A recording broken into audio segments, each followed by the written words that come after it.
Bienvenidos a todos a este webinar de COFACE sobre el impacto económico de la crisis del COVID-19 en España. Va a estar conducido por Marcos Carias, economista de COFACE para el sur de Europa. Y tenemos 650 inscritos, lo cual nos ha dado, bueno, la imagen del interés que tiene este tema. No hemos podido hacer en este semestre, como en años anteriores, nuestras conferencias de riesgo país, y entiendo que esta es una forma de acercarnos a todos vosotros, los que tenéis interés en la evaluación de COFACE sobre la economía en el mundo y en este caso concreto en España. Os voy a dejar con Marcelino Moneo, el CEO de COFACE en España y Portugal, quien va a introducir este seminario. Muchas gracias, Carolina. Bueno, estamos viviendo todos una crisis sin precedentes producida por algo absolutamente inesperado. En vista de los efectos que ya son palpables y de las incertidumbres que está generando, nos planteamos compartir nuestra reflexión con nuestros socios de negocio y, bueno, pues estamos viendo que evidentemente el interés suscitado es muy alto. En este momento tenemos 328 participantes. Siguen subiendo, no podemos esperar más y vamos a empezar con el seminario para intentar respetar los tiempos. Antes de pasar la palabra a nuestro experto economista, Marcos Carias, al que presentaré seguidamente, quiero hacer una pequeña reflexión para contextualizar qué puede significar esto, qué está significando la crisis del COVID. En primer lugar, diría que es el mayor impacto económico de la historia reciente. Ha supuesto una parálisis de la economía sin precedentes, absolutamente. Está teniendo ya un impacto en la desaceleración del Producto Interior Bruto mundial y se espera una recuperación gradual dependiendo de las regiones y de los mercados a lo largo del 2021. Pero para hacernos una idea de cómo estábamos y qué podemos esperar, quiero hacer una pequeña visión retrospectiva sobre cuáles eran las tendencias que veíamos ya en términos económicos en el año 2019. En primer lugar, diría que teníamos una desaceleración sincronizada. Más del 90% de las economías estaban sufriendo ya una desaceleración de sus economías. Se estaba produciendo el deterioro del comercio mundial que venía empujado por la guerra comercial entre China y Estados Unidos, que se mantenía. Teníamos ya signos visibles de un estancamiento de la industria. Se estaban produciendo además volatilidades y burbujas, concretamente los mercados de materias primas, commodities, el mercado financiero y además el inmobiliario en determinadas regiones, y al mismo tiempo eran muy visibles determinados conflictos sociales y políticos a nivel mundial. Sobre estas tendencias que ya marcaban una clara desaceleración y una serie de problemas y conflictos mundiales, ¿qué impacto va a tener o está teniendo la crisis del COVID? Pues, en primer lugar, fuerte contracción del Producto Interior Bruto mundial, en torno al 3%, una caída del comercio superior a la que ya sufrimos en el 2008, ruptura de numerosas cadenas de valor, incremento récord de los niveles de desempleo y además toda esta nueva crisis inesperada está forzando y acelerando las tendencias que he comentado que ya veíamos en el año 2019, lo que va a hacer que se alimente la crisis global. Para el caso de España, se espera, por un lado, una mayor caída del PIB. La horquilla que se está barajando por los distintos analistas está entre el 9 y el 15%. Y además una recuperación más lenta que a nivel global. Y esta recuperación más lenta se debe a varios factores. El primero es la mayor severidad de la crisis sanitaria que en países de nuestro entorno.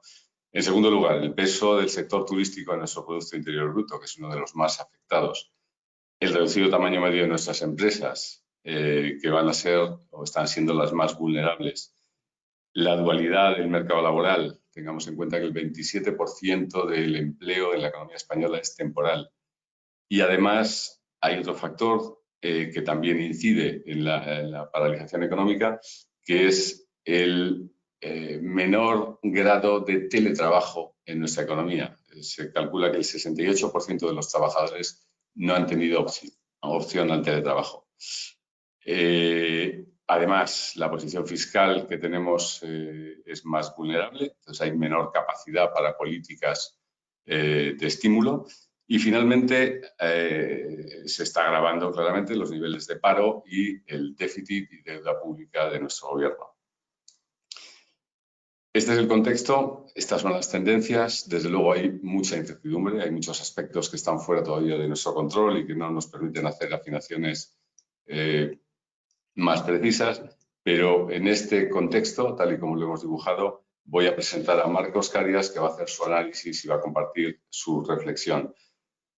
Carlos es economista para el sur de Europa de COFACE, es doctor en macroeconomía financiera por la Universidad de Burdeos, hizo su tesis de doctorado sobre la crisis del euro y la estabilidad financiera de la eurozona.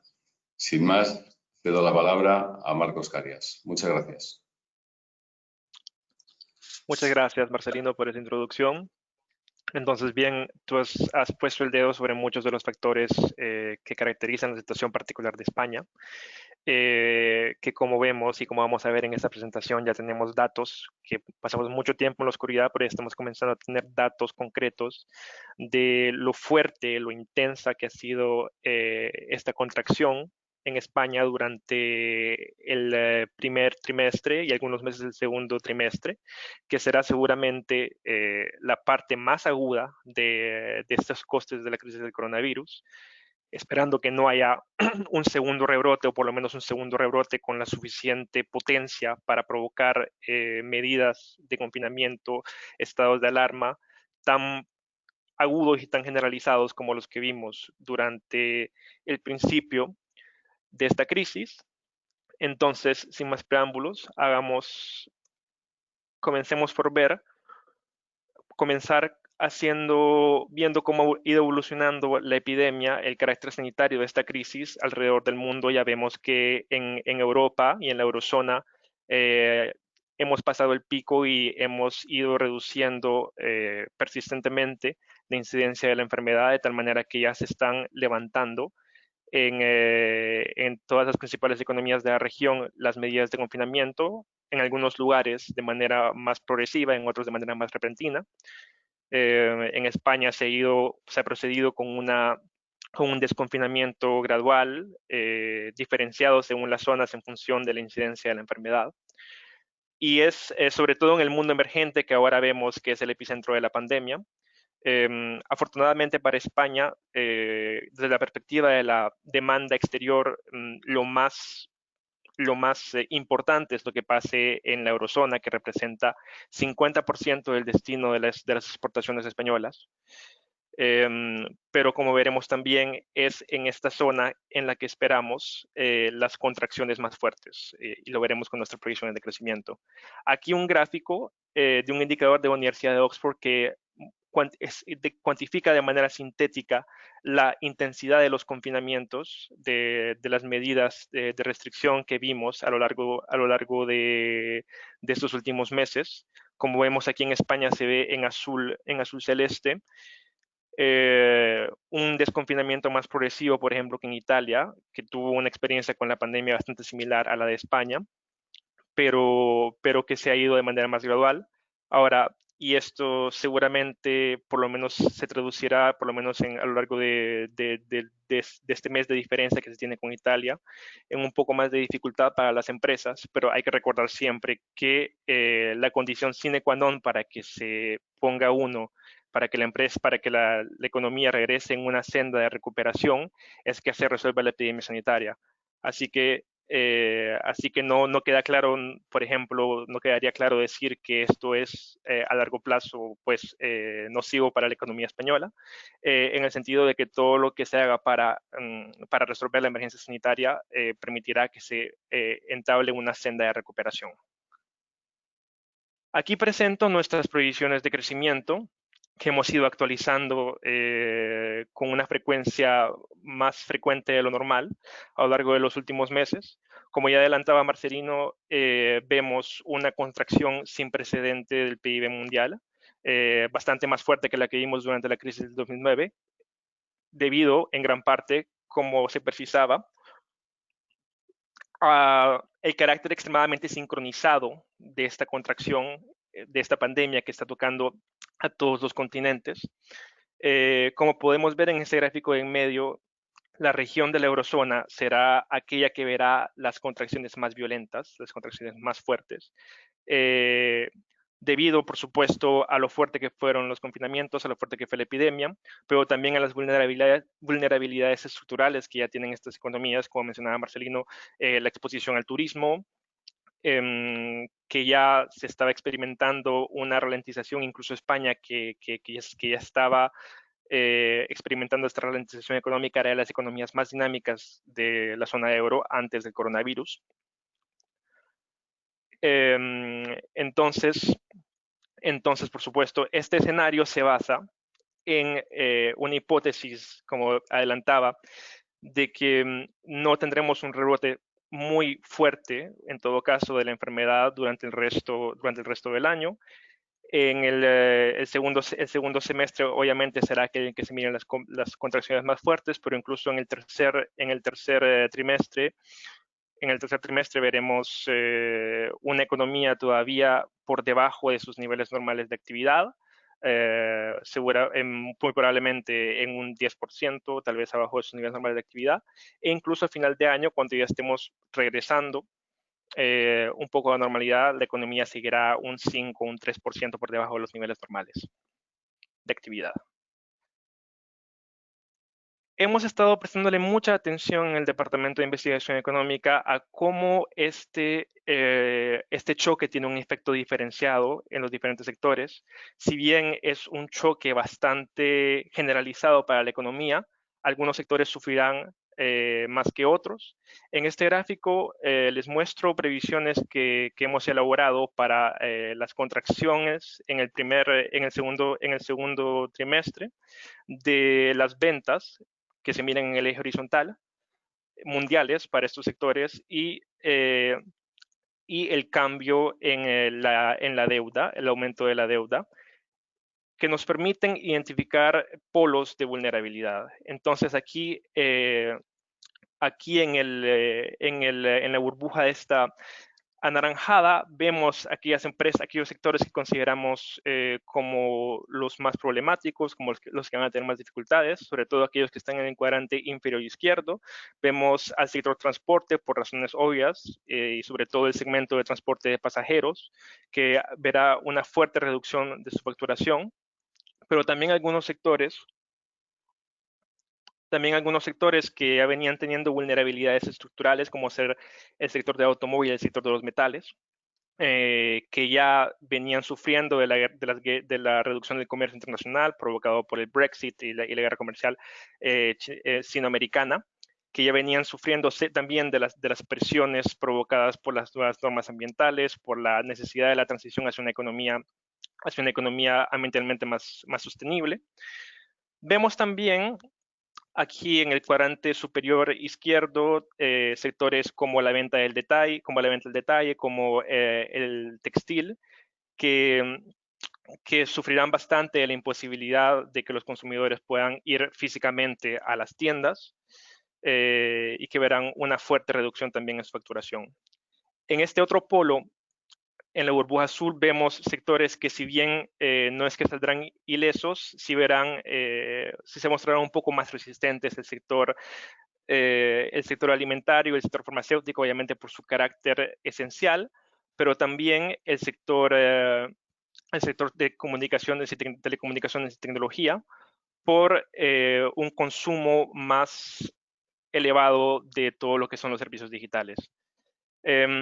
Para hablar de las características especiales particulares de España, es de mencionar también el sector construcción, que no aparece en este gráfico dentro de los más vulnerables, pero en el que sí sabemos que hubo una contracción muy fuerte a lo largo de toda la última década, después de que se saliera de la última crisis inmobiliaria, y que por lo tanto las empresas en este sector siguen acumulando niveles de deuda relativamente preocupantes, que sabemos que es un sector que también entre la población de empresas que quiebran se mira siempre bastante representado. El año pasado, por ejemplo, cerca de 10% de las quiebras de empresas en España eran empresas del sector construcción, así que será de tenerle cuidado.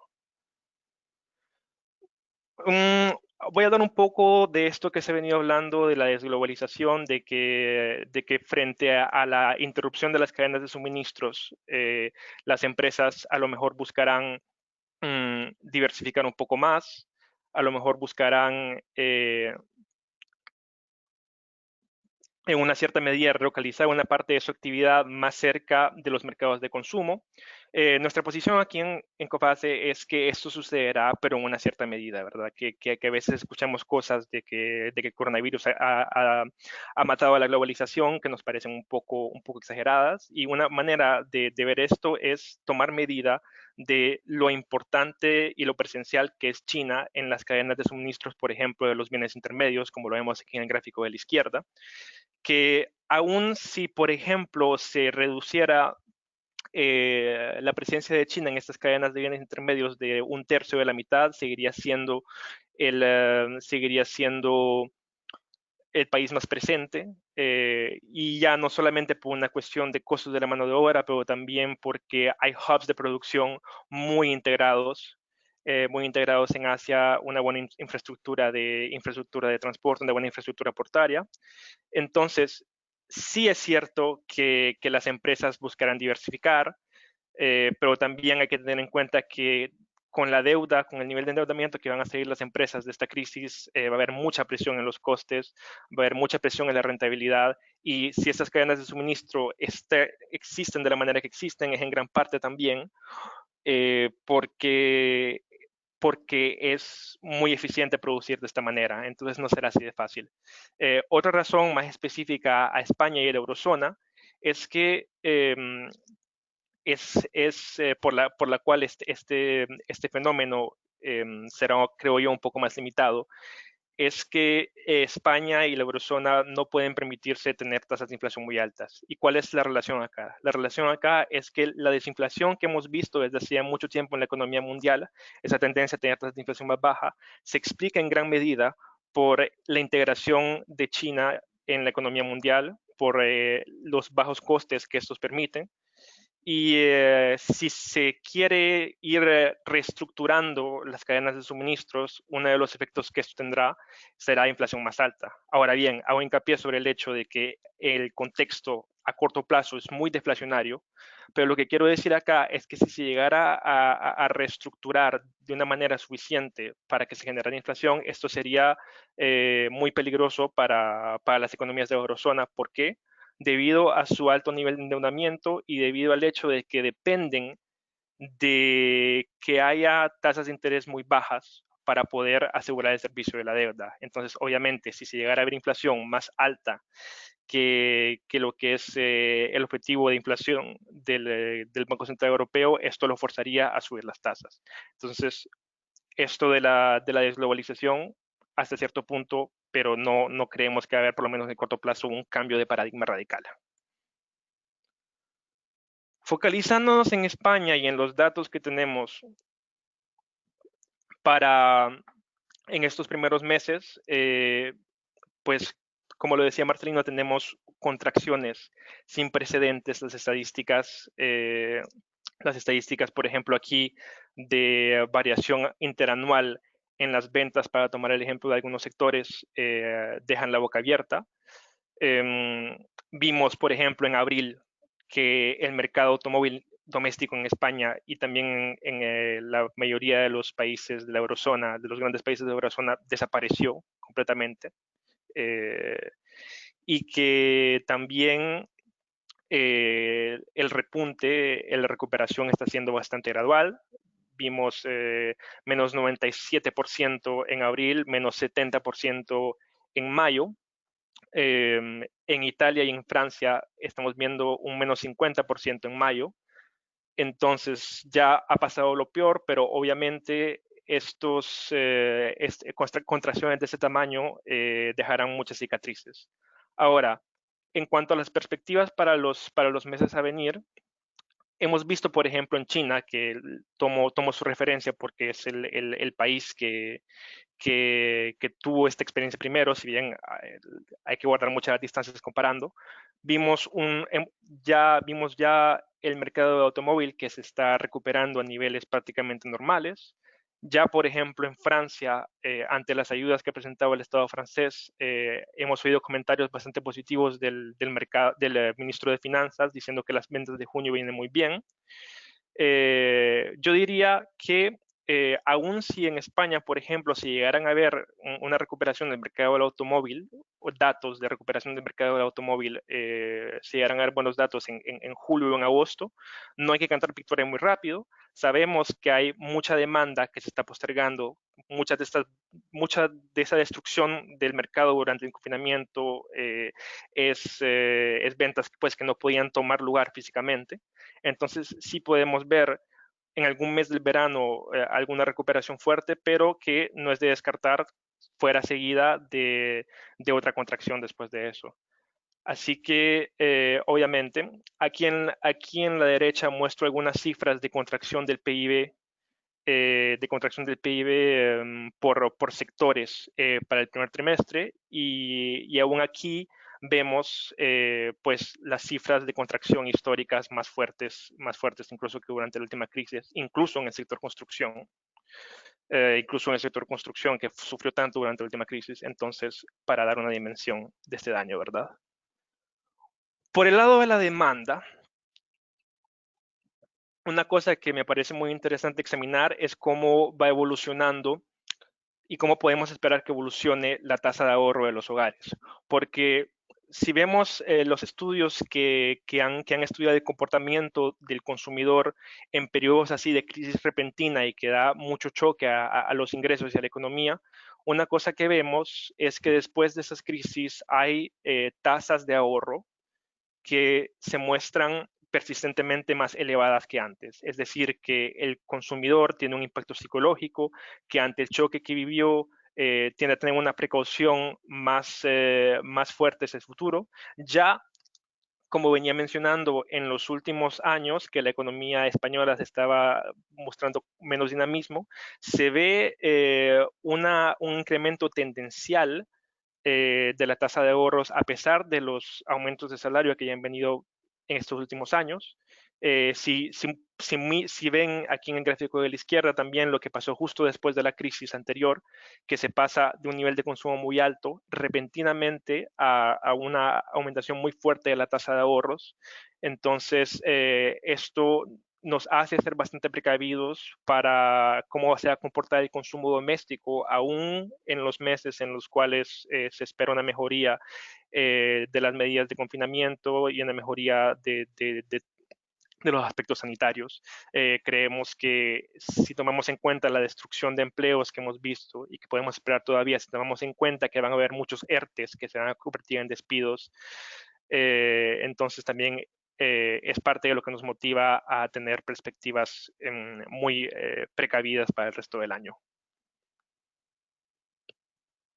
Si nos concentramos en el comportamiento de las empresas y más específicamente en lo que es el comportamiento de pago, aquí les muestro datos de una encuesta reciente, de un estudio realizado por SiteTrade, que está tomando nota de una muestra bastante grande de empresas, 3 millones de empresas en 7 países europeos, cerca de 54.000 millones en valor de transacciones en estos datos, en donde vemos ese efecto de comportamiento de pago, que estamos viendo mucho retraso de pago en mayo y en abril, en España, en Francia, que por lo menos en la muestra ya el comportamiento promedio, incluso antes del coronavirus, era un poco menos disciplinado, y que es importante porque, como vimos en aquel gráfico del principio, este es el destino de 15% de las exportaciones de España. En Italia, curiosamente, ya en mayo comenzamos a ver una pequeña mejoría del comportamiento de pago, por lo menos en esta muestra. Una de las explicaciones que puede tener esto, no estamos seguros, pero la puede tener, es que en Italia el apoyo público por medio de garantías de liquidez en términos cuantitativos ha sido un poco más elevado. Como vemos en el gráfico de la derecha, 79% representa 79%, lo que ha puesto de lado el Estado italiano de los pasivos de corto plazo de las empresas italianas, niveles que son bastante más bajos en España y en Francia. Es por eso que yo creo que es bastante probable que en algún punto del futuro veamos un aumento de estas garantías de los créditos ICO, concretamente en España, sobre todo ya que las organizaciones internacionales también han estado recomendando esto. Concretamente, ayer la OECD lo mencionó en su reporte. Si hablamos también de las medidas que se han estado tomando a nivel europeo ahora, lo más importante aquí, y creo yo algo bastante positivo, ha sido lo decisivo, lo comprometido que ha estado el Banco Central Europeo. Ya vimos, sabemos que se mostraron muy reactivos a poner sobre la mesa expansiones de sus programas del programa de compra de activos, 750.000 millones de euros en la primera ronda y otros 600.000 millones anunciados hace algunas semanas. Y cuando lo comparamos, por ejemplo, a lo que hace a este fondo de recuperación europeo anunciado por la Comisión hace un par de semanas, en la nómina parecen ser acciones de un monto similar, 750.000 millones ambos, pero hay que tomar en cuenta el hecho de que estas transferencias que propone la Unión Europea son diferidas en el tiempo. Se pasarán por el presupuesto de la Unión Europea, el marco financiero multianual, y que dada las dificultades burocráticas de hacer funcionar el presupuesto de la Unión Europea, estas transferencias, de las cuales España va a recibir un monto importante, cerca del 6% del PIB, no están concentradas en estos primeros años, en 2020 y 2021, donde la necesidad es más urgente, ¿verdad? Vemos, por ejemplo, en el gráfico de la izquierda, que número uno, una vez que dividimos esos, por ejemplo, aquí concretamente lo que tenemos es la Recovery and Resilience Facility, que es el rubro más importante del plan de transferencias de la Unión Europea. Su pico es en el 2024 y el estímulo que produce cada año es relativamente pequeño, ¿verdad?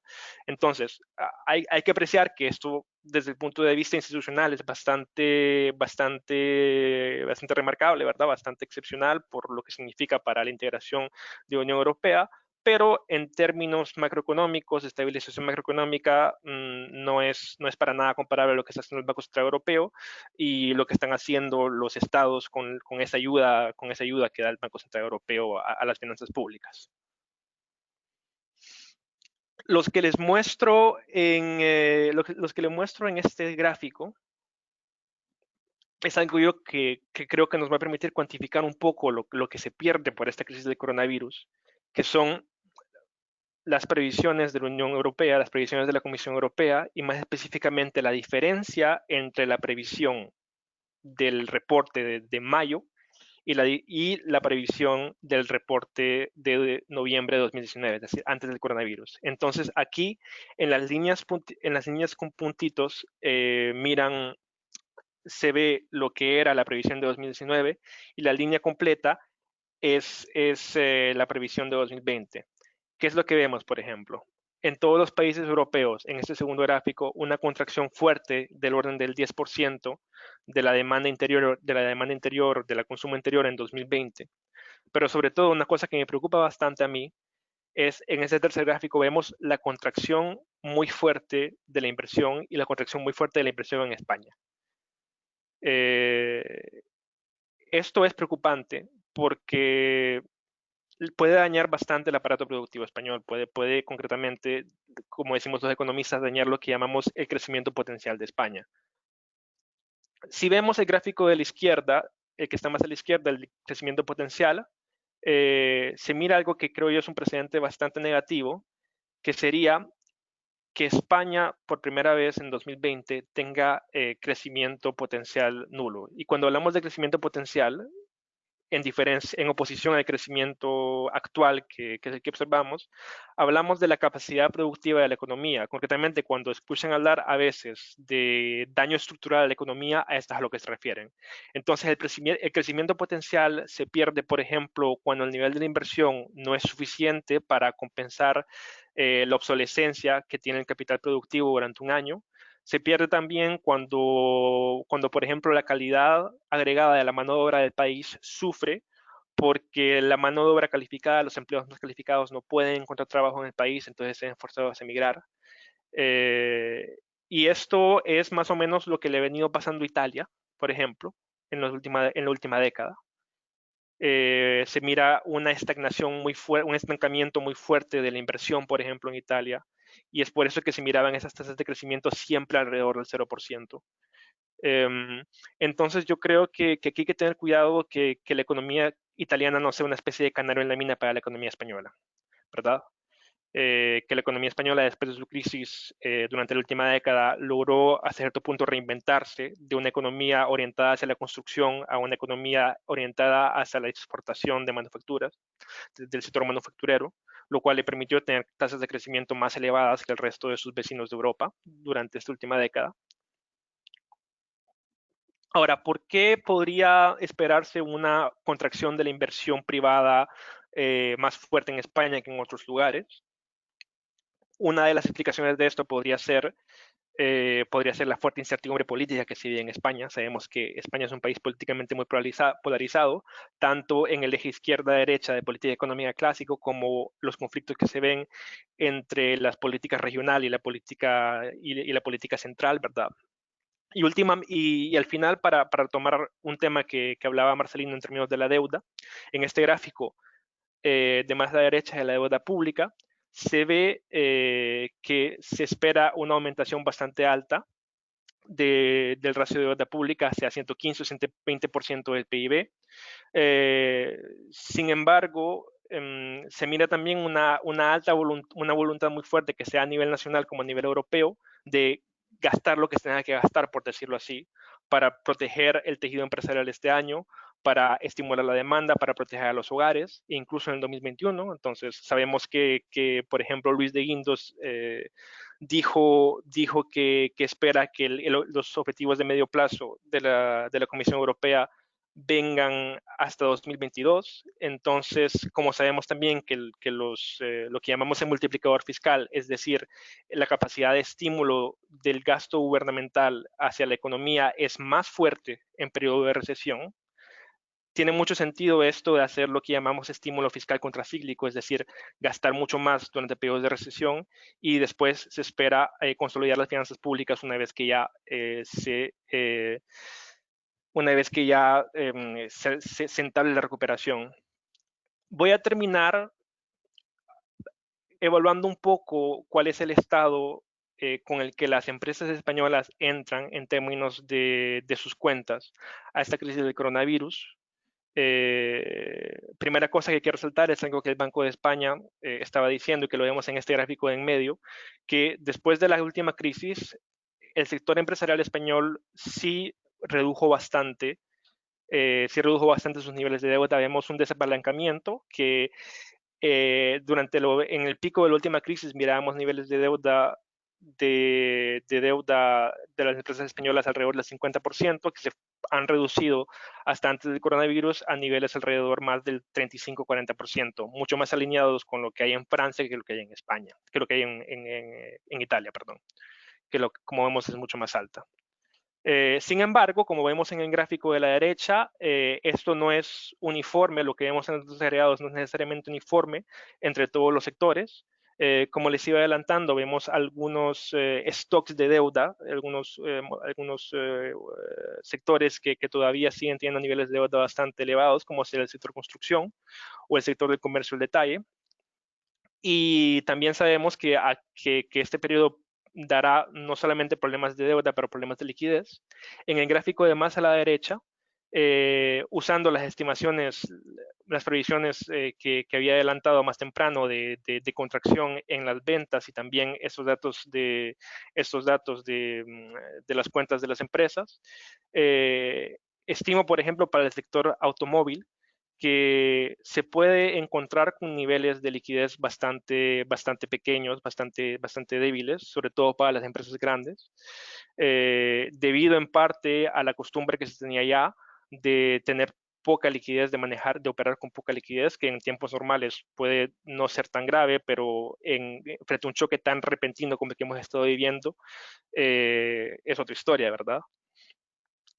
Entonces, aquí sabemos que será necesario apoyo a las empresas, pero también no solamente preservación del tejido empresarial, pero transformación del tejido empresarial, ¿verdad? Se necesitará apoyar mediante, en gran parte, infraestructura, inversión pública, a que se redirija el tejido empresarial hacia sectores con más futuro.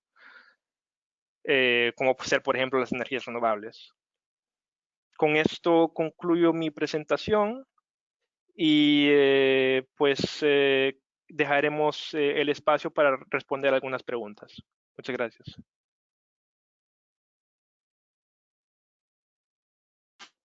Muchas gracias, Marcos, por tu intervención.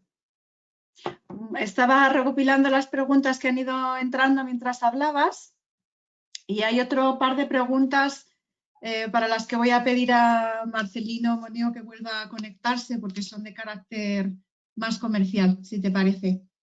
Ok. ¿Empiezo con las tuyas? Uh-huh.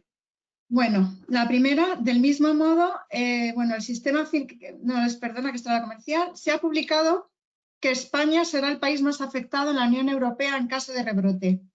Uh-huh. ¿Cuál es la opinión de COFACE al respecto? Bueno, habría que ver qué es lo que se quiere decir ahí, ¿verdad?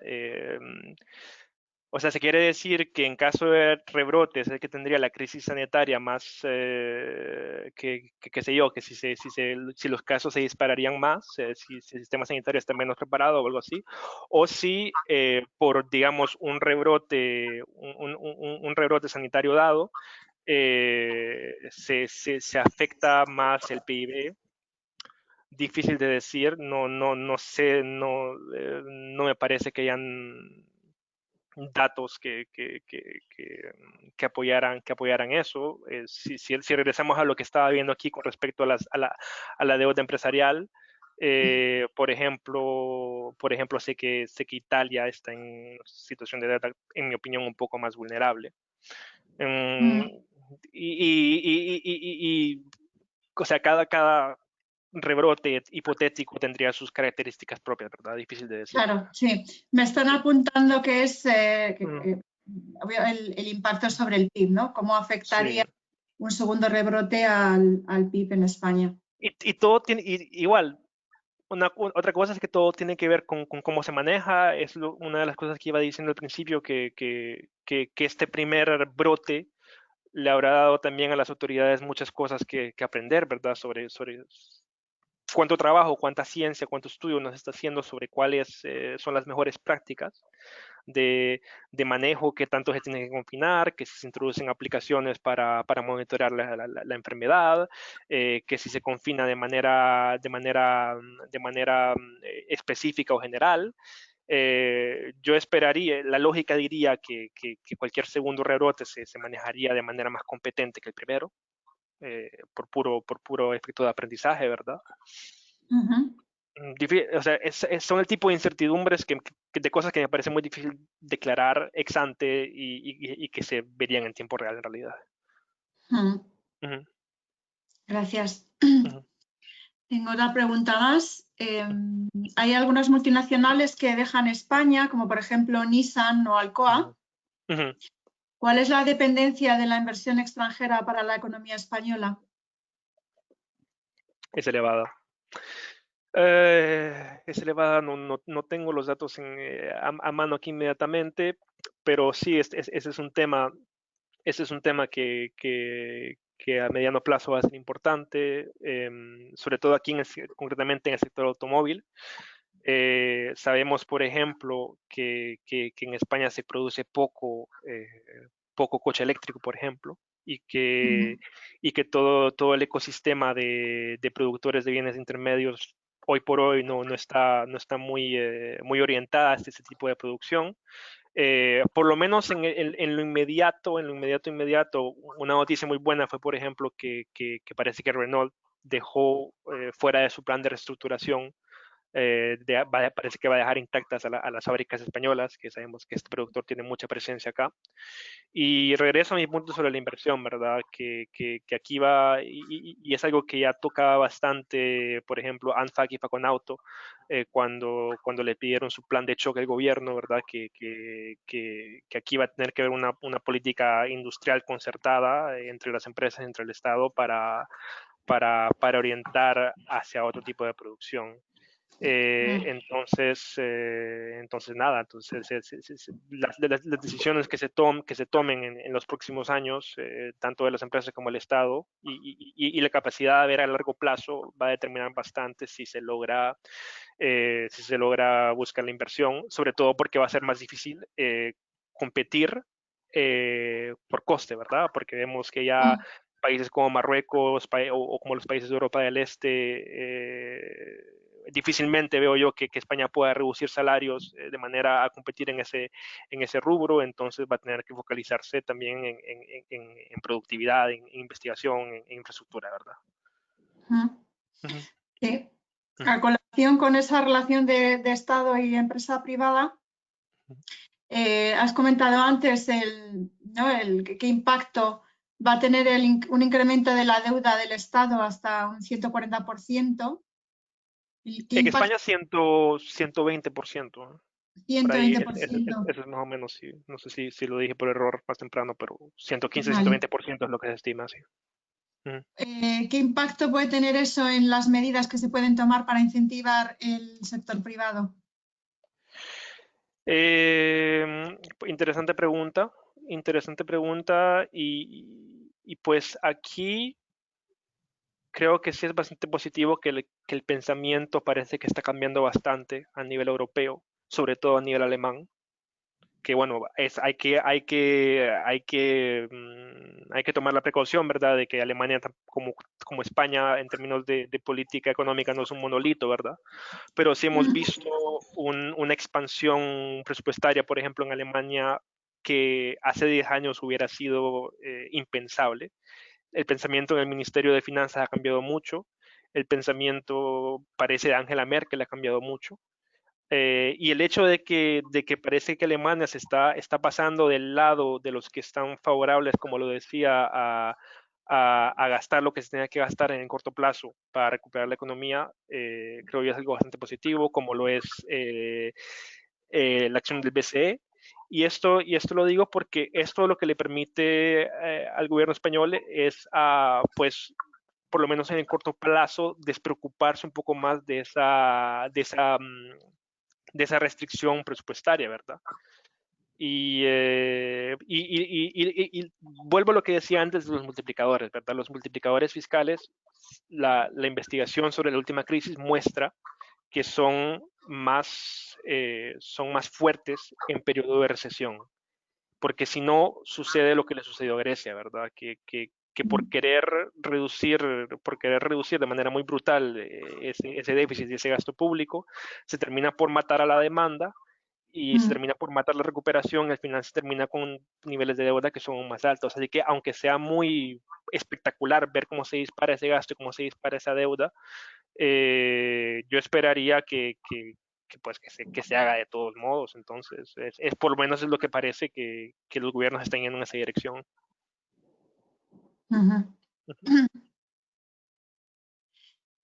Has hecho poca referencia al sector turístico y nos piden que des tu visión a medio y largo plazo para este sector.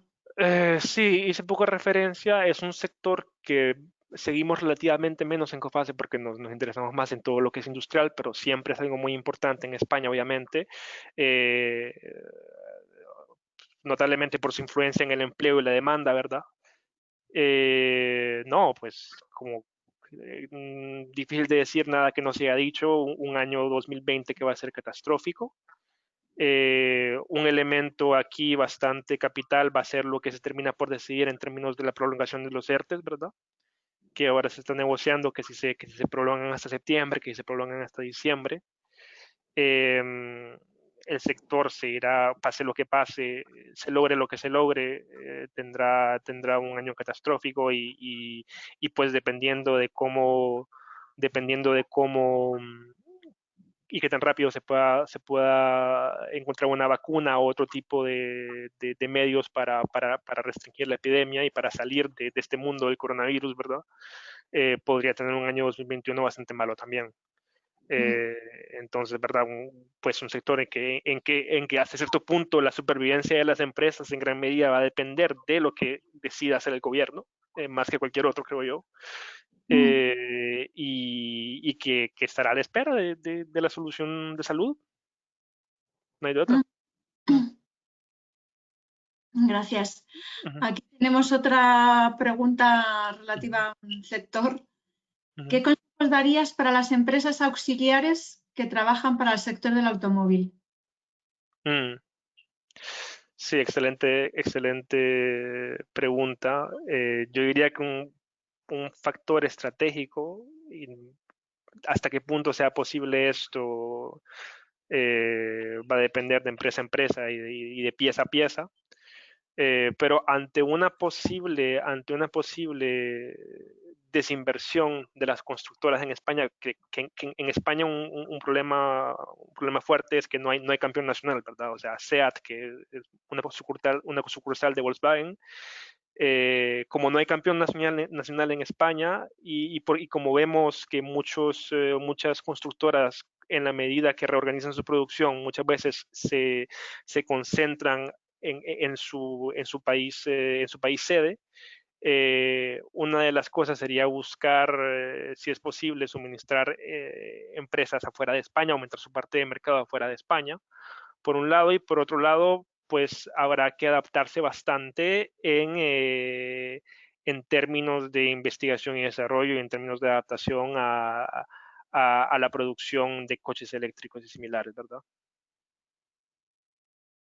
O sea, dirías internacionalización y adaptación y ¿no?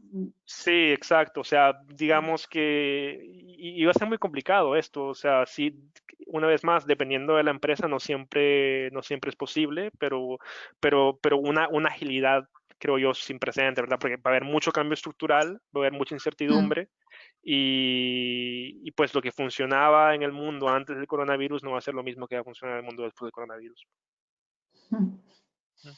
Sin duda.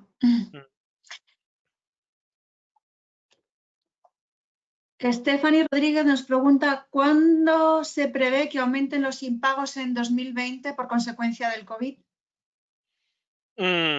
Complicado porque decir, o sea, bueno, ya han aumentado, ya han estado aumentando, como lo mostré en uno de los gráficos, creo yo, en abril y en mayo. Las estadísticas, digamos, preliminares dejarían sugerir que después de esta aumentación muy fuerte en el segundo trimestre haya algo de estabilización de los impagos, pero esto no descarta que podamos tener otra ola de impagos y de quiebras más tarde en el año. Independientemente de lo que suceda con la enfermedad, ¿verdad? Y esto en gran parte debido a lo que ha hecho el Estado, porque por ejemplo, tanto en España como en muchos países se ha postergado la obligación de declarar quiebra. Prácticamente todos los países de Europa se ha hecho esto. Por lo mismo, o sea, por lo mismo de cuánto vayan a durar los ERTES. O sea, puede ser que por muchas razones, en algún momento u otro tengamos otra ola de impagos y de quiebras. Y difícil de decir en qué momento llegará. Pero con esto quiero decir que también si se llegaran a estabilizar un poco las cosas durante el verano, o sea, esto de la crisis económica y las secuelas de la crisis económica lógicamente van a durar más que la crisis sanitaria. No doy abasto con las preguntas que van entrando. ¿Cómo está el continente americano en cuestión de riesgos si su pandemia va por detrás de la de Europa? Su pandemia por detrás de la de Europa y habrá que estar muy atentos en las próximas semanas a si esto de las protestas que hemos visto recientemente, bastante generalizadas y bastante concurridas, resultarán o no un rebrote, porque ahí hay un factor pues particular al contexto de ese país que podría, digamos, hacernos caer en nuestro escenario de riesgo. Sino por lo que concierne puramente a la economía, ellos estaban en una posición un poco más serena, digamos, entrando el coronavirus en términos de la salud de la economía que Europa.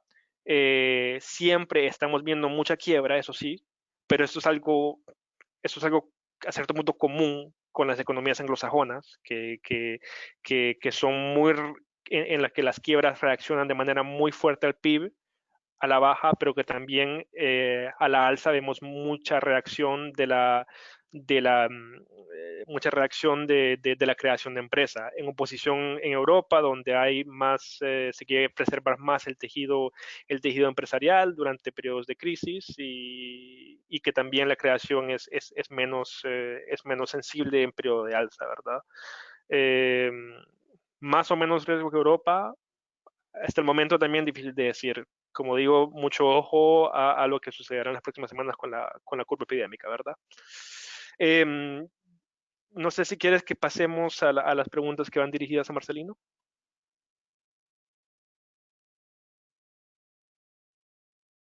¿Aló? Perdona, es que me pongo en Sí. silencio para que no haya distorsión cuando tú hablas. Disculpa. Ah, ok. Una última pregunta y voy a invitar a Marcelino a unirse a nosotros para responder a otro tipo de preguntas. No nos va a dar tiempo a contestarlas todas, no doy siquiera abasto a leer las que van entrando, entonces te voy a coger una última al azar. Bueno, primero te felicitan por la exposición y la pregunta es, ¿con qué medidas podría evitarse un posible rescate por parte de Europa a la economía española tras los desequilibrios que va a provocar el aumento del gasto público tras la pandemia?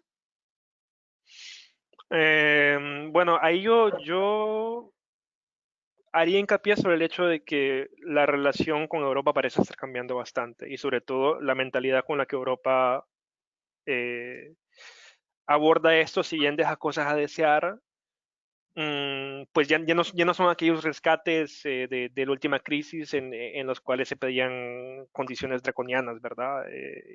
Y tal vez había un poco miedo de esto al principio de la crisis del coronavirus, cuando mirábamos a los países fiscalmente conservadores hacer más ruido, ¿verdad? Pedir que no se den transferencias, sino que se den préstamos con condiciones, ¿verdad?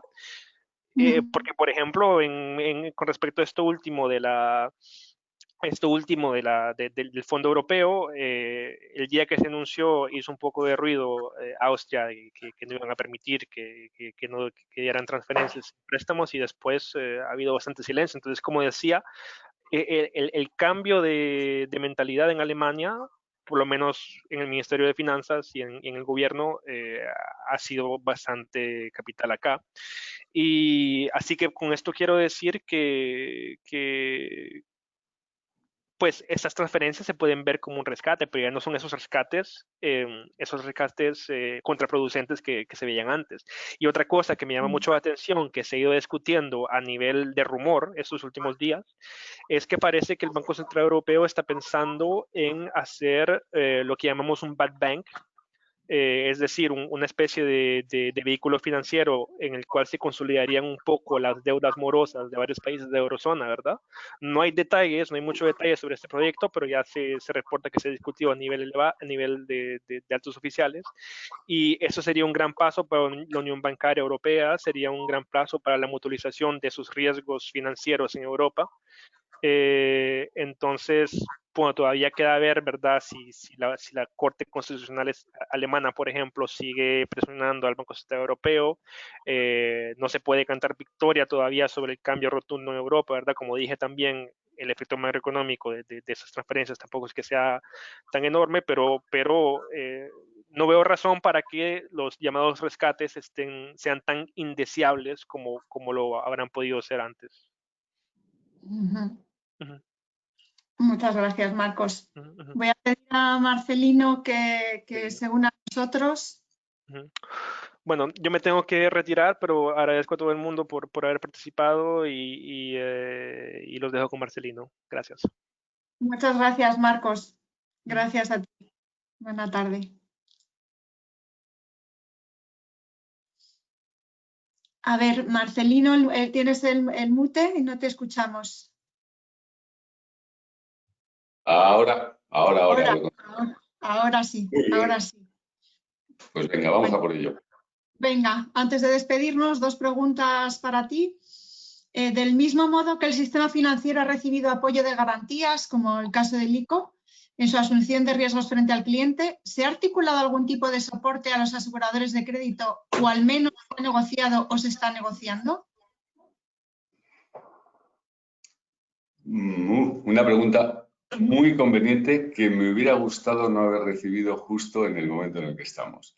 Ya que está hecha, voy a contestarla y voy a contestarla con total transparencia. La industria del seguro de crédito privado no está diseñada para abordar, por supuesto, en términos de normalidad, una crisis provocada por una parálisis económica prácticamente completa. Cuando digo abordar con normalidad, quiero decir mantener las coberturas en términos normales, ¿no? Para sostener lo que es nuestro propósito, que es facilitar el comercio a crédito y dinamizar la economía. Lógicamente, cuando se produce una crisis de este tipo, el riesgo se agrava de forma exponencial en un periodo muy corto de tiempo y eso tiene una incidencia inmediata en la capacidad de pago de las empresas y en las quiebras o cierres, y eso, por lo tanto, no está sin salida. Y ante eso, una industria privada como la del seguro de crédito, pues lo que tiene que hacer es tomar sus decisiones para proteger su sostenibilidad en el futuro. Dicho esto, pues todas las compañías que estamos operando en el ramo en España, pero también las compañías globales como Escofas, tenemos solvencia suficiente para pasar esta crisis y garantizar nuestra sostenibilidad, pero no si no tomamos decisiones en los límites de crédito que están más comprometidos. ¿Vale? Nuestra labor es ir afinando los límites de crédito a cuál es la situación de las empresas, el entorno económico, sectores determinados, etcétera, y eso es lo que tenemos que hacer como industria. Pero para paliar una situación de esta magnitud, realmente el rol del Estado es decisivo. Y entonces, por eso digo, la pregunta es muy pertinente y ahora veréis por qué me hubiera gustado contestarla la semana que viene en vez de hoy. Esta necesidad del apoyo público ante una situación sin precedentes como la que estamos viviendo, lo han visto con muchísima claridad en muchos de los países de nuestro entorno.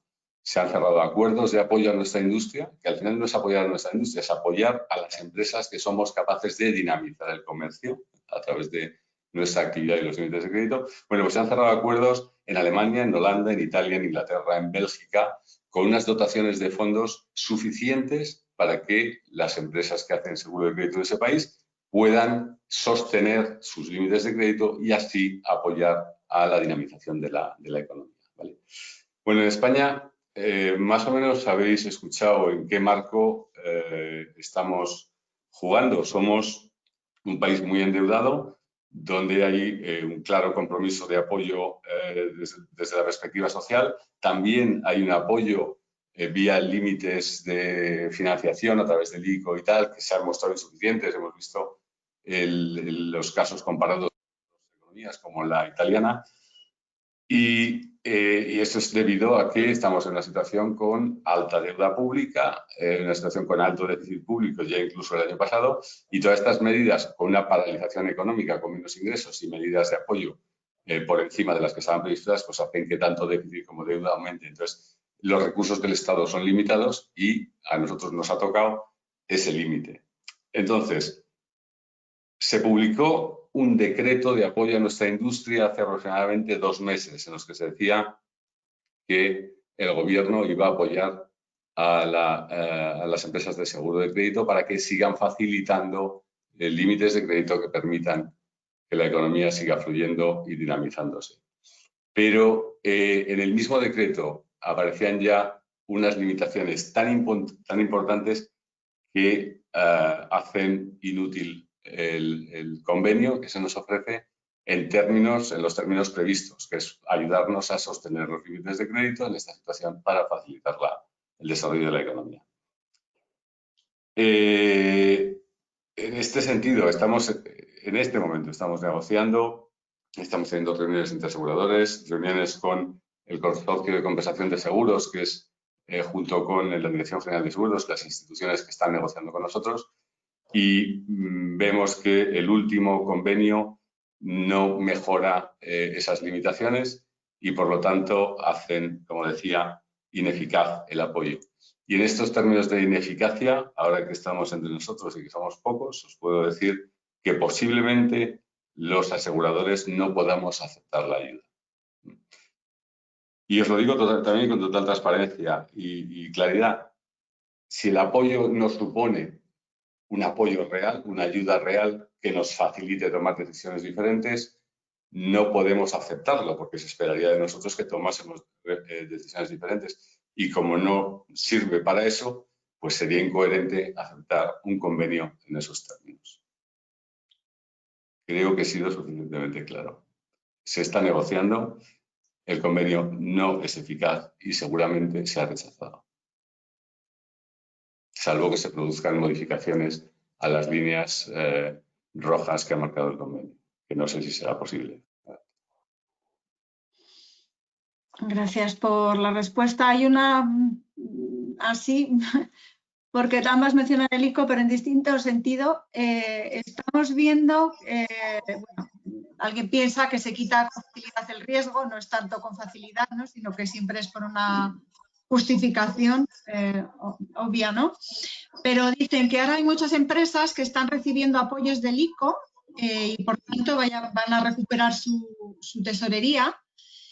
Entonces preguntan cómo se puede ayudar a que estas empresas tengan de nuevo una clasificación de riesgo por parte de COFACE. Muy bien, bueno, la clasificación de riesgo depende de varios factores, sobre todo de ver que las empresas, una a una, cada empresa que está sujeta a este análisis del crédito, tiene una actividad que puede ser sostenible en el tiempo. Entonces, si la actividad de esa empresa es sostenible y va a tener capacidad de pago de sus compromisos, tiene crédito, y si no, no. Y el grado de crédito depende de otros factores, como más finos, liquidez, solvencia, el modelo de negocio, dónde está ubicada, sector económico, etcétera, ¿no?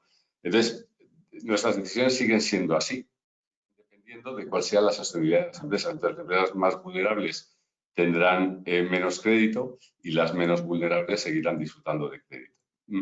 Concretamente en esta situación, cuando nos enfrentamos a una crisis de esta de puro parálisis económico, hay tres factores clave, pero que vienen siendo exactamente los mismos. Primero, la empresa, para superar este periodo en el que para actividad o tiene mucha menos actividad y por lo tanto muchos menos ingresos, la empresa tiene que garantizar durante un periodo determinado, que hoy no es cierto, tiene que tener asegurada la liquidez que necesita para cubrir ese periodo.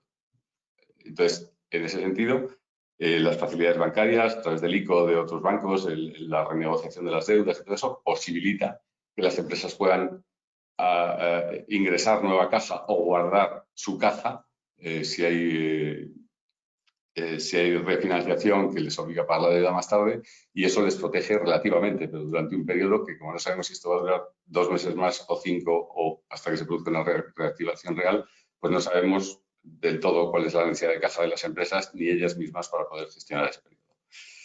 El segundo elemento, claro, es, bueno, y luego esas empresas, ¿qué capacidad de recuperación van a tener? Pues en la medida en que sean capaces de recuperar la normalidad de sus operaciones hasta cubrir su punto de equilibrio y empezar a generar ingreso neto, pues esas empresas seguirán siendo sostenibles. Pero si el periodo se alarga mucho, pues las empresas y, por lo tanto, las decisiones de nuestros créditos van a depender de que tengan solvencia suficiente o capacidad de poder financiarse, ya sea con recursos internos o externos, para poder aguantar todo este periodo. Esto es lo que están evaluando nuestros analistas, pero no los nuestros, cualquier analista, un analista financiero o cualquier analista de cualquier otra compañía de seguro de crédito.